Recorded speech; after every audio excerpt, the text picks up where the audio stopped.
अस्सलाम वालेकुम स्टूडेंट्स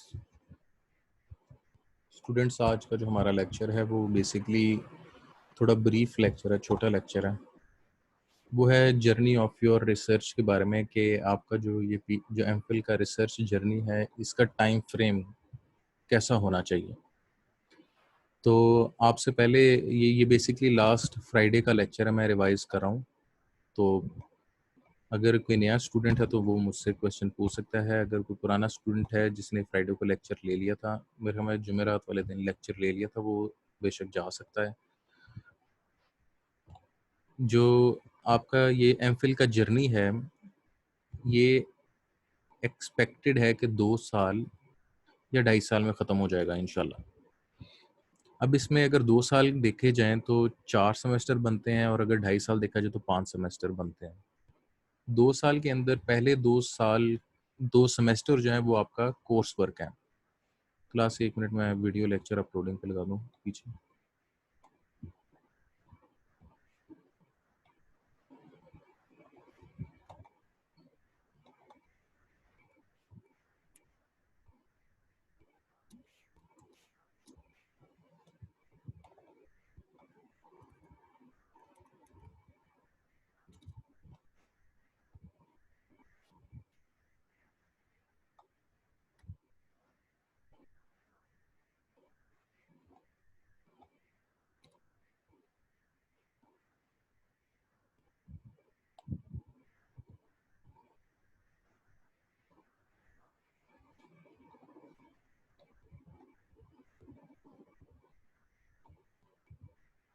जी क्लास, वापस आते हैं हम लेक्चर में।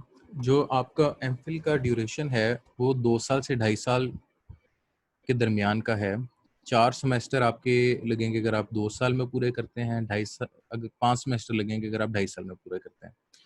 जो आपके पहले 2 सेमेस्टर हैं उसके अंदर आपका कोर्स वर्क कंप्लीट होता है, और आप जो थर्ड सेमेस्टर है उसमें से अब आपकी रिसर्च स्टार्ट होती है, और आपका 4 सेमेस्टर प्योर रिसर्च बेस होता है। अच्छा, जो अब आपका रिसर्च बेस जर्नी है उसके अंदर सबसे पहले आपकी आइडेंटिफिकेशन ऑफ कोर पेपर बहुत अहमियत रखता है। आपका जो एरिया है वो आप ऐसा एरिया होना चाहिए कि जिससे आपको इश्क हो।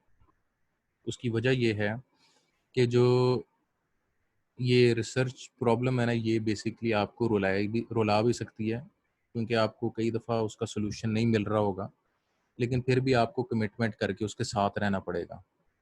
तो commit through thick and thin, चाहे मुश्किल हो चाहे आसानी हो। आपने जब एक दफ़ा एक एरिया और एक कोर पेपर सेलेक्ट कर लिया तो आपको उसी के साथ रहना होगा। कंडीशन जो है वो impact factor not more than 5 year not, ये बेसिकली मेरी अगर आप मुझसे पूछें तो आप के लिए भी ये नहीं होनी चाहिए, क्योंकि आपका मकसद पहले रिसर्च सीखना है, पब्लिश करना नहीं है पहले। लेकिन फिर भी हमारे जीसी की कंडीशन है कि लास्ट 5 ईयर्स का और इम्पैक्ट फैक्टर का हो। Do not spend more than 1 month. आप अपनी रिसर्च पेपर की आइडेंटिफिकेशन और उसकी प्रॉब्लम आइडेंटिफिकेशन के लिए 1 महीने से ज़्यादा का टाइम ना लगाएं। Your experiment is not finalised in the beginning, it's not a project, it is research. जब आप रिसर्च पेपर ढूंढें तो सबसे पहले ये ना हर दफ़ा सोचें कि आपका एक्सपेरिमेंट कैसा होगा, एक्सपेरिमेंट कैसा होगा, एक्सपेरिमेंट कैसा होगा। आप पहले इन सवालात के मुताबिक उन पेपर्स को ढूंढें जिसमें आपको हर चीज़ मिल जाए और आपके लिए आसान हो। आप बाद में देखें कि उसका एक्सपेरिमेंट क्या है, फिर उसके एक्सपेरिमेंट की तरफ आएँ। ये एक रिसर्च है, ये एक प्रोजेक्ट नहीं है। और it is a core paper. आपको कोर पेपर जब एक दफ़ा आप आइडेंटिफाई कर लेंगे तो आपका ये जर्नी का पहला स्टेप कंप्लीट हो जाएगा। तो अगर देखा जाए तो थर्ड सेमेस्टर के अंदर आपको ये 1 महीना अपने पेपर की आइडेंटिफिकेशन पे लगा लेना चाहिए, इससे ज़्यादा नहीं।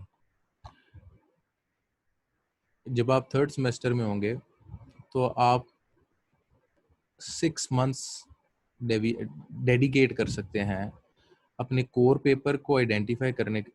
6 months in third semester, 6 month थोड़े ज़्यादा लग रहे हैं मुझे।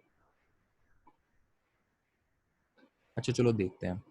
आपने अपना कोर पेपर आइडेंटिफाई कर लिया तो उसके बाद जो आपकी रिक्वायरमेंट है वो कि कंपलसरी नगेट्स क्या हैं, कि आपके थीसिस में आपकी प्रॉब्लम क्या है, प्रॉब्लम के बाद उसका लिटरेचर रिव्यू क्या था, वो उसके आप लिटरेचर रिव्यू के सेक्शन, जो आपका कंप्लीट पेपर है उसके लिटरेचर रिव्यू के सेक्शन में से आप इसका अपना लिटरेचर रिव्यू बना सकते हैं। फिर प्रॉब्लम स्टेटमेंट और रिसर्च मेथोडोलॉजी। मेथोडोलॉजी ये कि जो आपकी एग्जिस्टिंग पेपर है, जो एग्जिस्टिंग स्टडी है, उसने प्रॉब्लम को सॉल्व करने के लिए कौन सा मेथड, एल्गोरिदम या टेक्निक लगाई थी, और उस मेथड, एल्गोरिदम या टेक्निक के बारे में डिटेल में आपने अपने चैप्टर 3 में डिस्कस करना होता है, तो उसको लिख लें आप। अच्छा, ये जो टाइम है, ये आप टाइम अभी अपने काम पे नहीं लगा रहे, ये टाइम आप उसके काम पे ही लगा रहे हैं, और ये लगाना बहुत ज़रूरी है, क्योंकि जितना क्लियर आप उसके बारे में लिख लेंगे ना कि उसकी प्रॉब्लम क्या थी और उसने कैसे हल की और उसने कैसे एवेल्युएट की और उसने कैसे एक्सपेरिमेंट किया, जितना आप ये क्लियरली लिख लेंगे, उसके अंदर माइनर माइनर एडिशन के साथ आपका अपना काम भी हो जाएगा और एग्जामिनर्स के बहुत सारे सवाल भी क्लियर हो जाएंगे। एक्सपेरिमेंट एंड डिज़ाइन के लिए 2 महीने सफिशेंट है।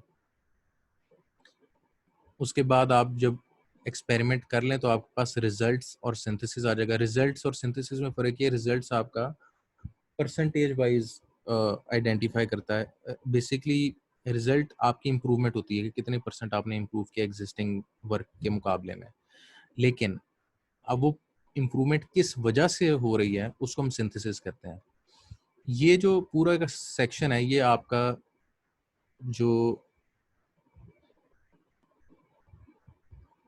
थर्ड सेमेस्टर के एंड से लेके फोर्थ सेमेस्टर के मिड तक हो जाना चाहिए, और जो फोर्थ सेमेस्टर का मिड है उस टाइम तक आप थीसिस लिखना स्टार्ट कर दें, और फोर्थ सेमेस्टर के एंड तक आप थीसिस लिख लें कंप्लीट। अभी आपका फोर्थ सेमेस्टर जा रहा है तो आप लोग थीसिस लिख लें, क्योंकि जब आप एक दफ़ा थीसिस लिख के जमा कराएंगे डिफेंस के लिए, तो ज़रूरी नहीं कि वो डिफेंस का टाइम आपको फ़ौरन मिल जाए। डिफेंस का फ़ायदा ये है कि जब आप एक दफ़ा डिफेंस के लिए अप्लाई कर देंगे तो आपको अगले सेमेस्टर की फ़ीस नहीं पड़ेगी, बेशक आपका जो डिफेंस है फिफ्थ सेमेस्टर में जाके हो। बाहर तो ऐसा ही है कि अगर आप एक दफ़ा थीसिस जमा करा चुके हैं और सेमेस्टर अगला स्टार्ट हो जाए तो आपको अगले सेमेस्टर की फ़ीस नहीं पे करनी पड़ती। यहाँ का मुझे कंफर्म नहीं है, लेकिन फिर भी आप फोर्थ सेमेस्टर में अपना थीसिस सबमिट कर दें एंड पे, और फिर आपके कंट्रोल में ये टाइम नहीं रहेगा। आप मोस्ट प्रोबेबली एग्जामिनर 2 से ढाई महीने का टाइम लगा सकते हैं, या फिर जिस टाइम पे उनके नाम और उनको नाम फॉरवर्ड हुआ और उनका थीसिस उनको फॉरवर्ड है, 1 महीने से 2 महीने के टाइम तक वो आपके थीसिस को पढ़ने में लगा सकते हैं, और 1 महीने बाद आपको आपकी डेट मिल जाएगी एग्जामिनेशन की। जब आपको आपकी एग्जामिनेशन की डेट मिल जाएगी और आप डिफेंस कर लेंगे, उसके बाद अगर आप पास हो गए, आपको एग्जामिनर ने सारा क्लियर कर दिया, उसने कोई करेक्शन नहीं दी थीसिस में, तो आप सुपरवाइजर से जो सिग्नेचर करवा के अपने थीसिस पे जमा करा सकते हैं, और फिर आप ट्रांसक्रिप्ट के लिए अप्लाई कर सकते हैं। अच्छा क्लास, इस सारे जर्नी ऑफ थीसिस में और जो इम्पोर्टेंट माइलस्टोन्स हैं, इनको माइलस्टोन्स भी आप कह सकते हैं कि ये आपके थीसिस आपके इस जर्नी के माइलस्टोन है जिनको आपको पूरा करना पड़ेगा अपने जर्नी को पूरा करने के लिए। इसमें कोई क्वेश्चन है तो आप मुझसे पूछ सकते हैं।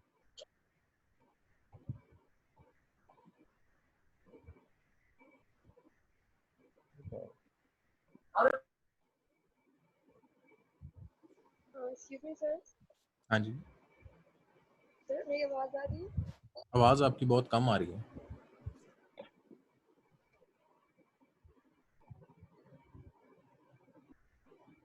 थोड़ा सा ऊंची बोले आप।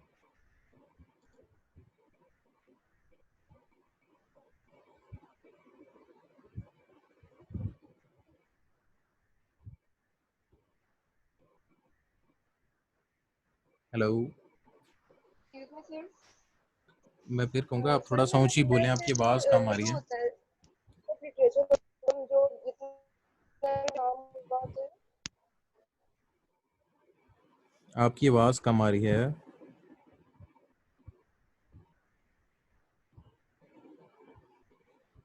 सर अब ठीक आ रही है? हाँ जी, अब बेहतर है।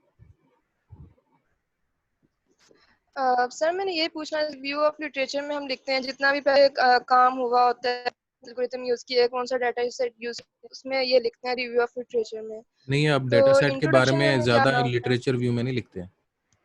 जो आपका डेटा सेट से रिलेटेड और आपकी एग्जिस्टिंग की क्या क्या टेक्निक्स थी इसके जी बारे में सर। आप सर लिखेंगे तो वो इंट्रोडक्शन चैप्टर में मैं 3 में पूछना लिखेंगे। चाहती हूँ उसको कैसे लिखेंगे, क्या लिखेंगे? हाँ जी, जो आपका इंट्रोडक्शन है ना, वो बेसिकली देखो, आपका एक एरिया है, एक एरिया ऑफ रिसर्च है, मैं इधर ही बना देता हूँ।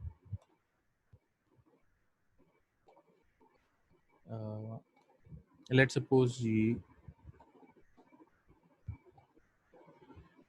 बॉक्स आपका एक एरिया है,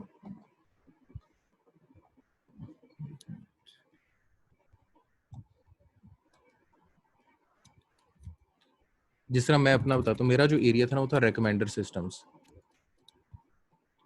अब जो आपका चैप्टर 1 है ना, वो शुरू ये होगा कि इंट्रोडक्शन, रिकमेंडर सिस्टम क्या है, और उसके अंदर आप शुरू करेंगी उसके ब्रॉडर व्यू से। ब्रॉडर व्यू होता है कि आप बताएंगी कि रिकमेंडर सिस्टम्स किसको कहते हैं, जिस तरह आपका अगर कोई भी उसको डिस्क्राइब करेंगी कि ये एरिया है क्या। फिर अब यहाँ पे मैं एक इमेज ऐड करना चाहूँगा।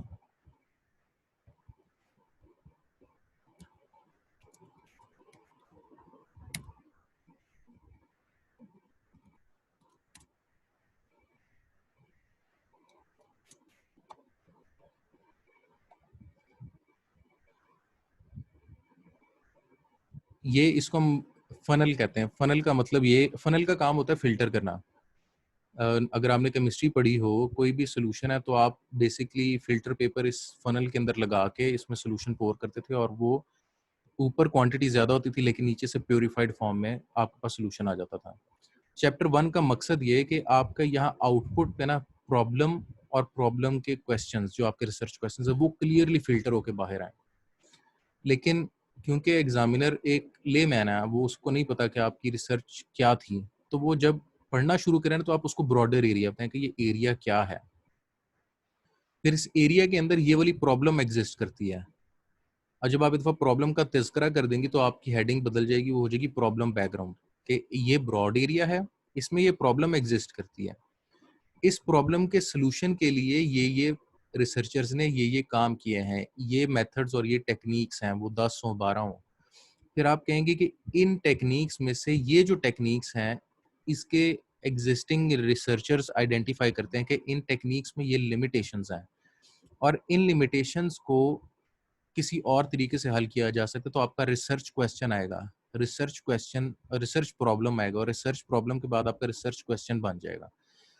तो आपने जो पूछा कि चैप्टर 1 में क्या लिखेंगे, वो आप अपने एरिया को ब्रॉड एक्सप्लेन करेंगे, फिर उसके बाद बताएंगे कि उसमें ये प्रॉब्लम एग्जिस्ट करती है, मैं कौन सी प्रॉब्लम पे काम कर रही हूँ, फिर उस प्रॉब्लम से रिलेटेड लिटरेचर क्या है, और उस लिटरेचर के अंदर कौन कौन सी टेक्निक से वो प्रॉब्लम को सॉल्व किया गया गया, और उसके बाद उन प्रॉब्लम्स में क्या लिमिटेशंस हैं, और उन लिमिटेशंस की बेस पे आपकी प्रॉब्लम स्टेटमेंट क्या बनती है, और फिर आप नीचे लिखेंगे कि आपके रिसर्च क्वेश्चंस क्या हैं। ये क्लियर है कि मैं कल आपको इस पे ज़्यादा क्लियर बता दूँ?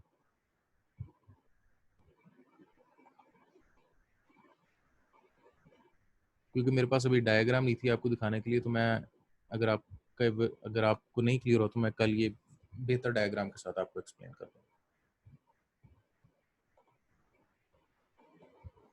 सर क्लियर तो होगा मुझे, लेकिन आप कल भी एक्सप्लेन कर दीजिएगा तो मुझे क्लियर हो जाएगा। चलो ठीक है, मैं आपको नई डायग्राम के साथ एक्सप्लेन कर दूँ। और कोई क्वेश्चन?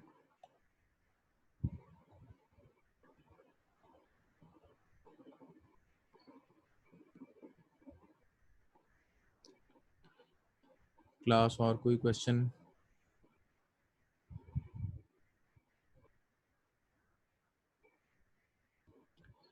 चलें ठीक है क्लास, अभी और कोई क्वेश्चन नहीं है आपका तो हम सेशन एंड करते हैं। अल्लाह पाक आपको, आपके घर वालों को हिफ्ज़-ओ-मान में रखे। खुदा न खास्ता किसी पे मुश्किल वक्त है तो उसको आसान कर दे। आप अपने लिए और मेरे लिए आसानी की दुआ ज़रूर कीजिएगा, बाकी क्लास फेलोज़ के लिए भी। सब पे इस टाइम मुश्किल के हालात हैं। अल्लाह पाक हम सबको इन मुश्किलों से निकालें, और नाउमीदी को ना छोड़िएगा, क्योंकि एक मोमिन जो है वो कभी नाउमीद नहीं होता। ओके क्लास, अल्लाह हाफ़िज़।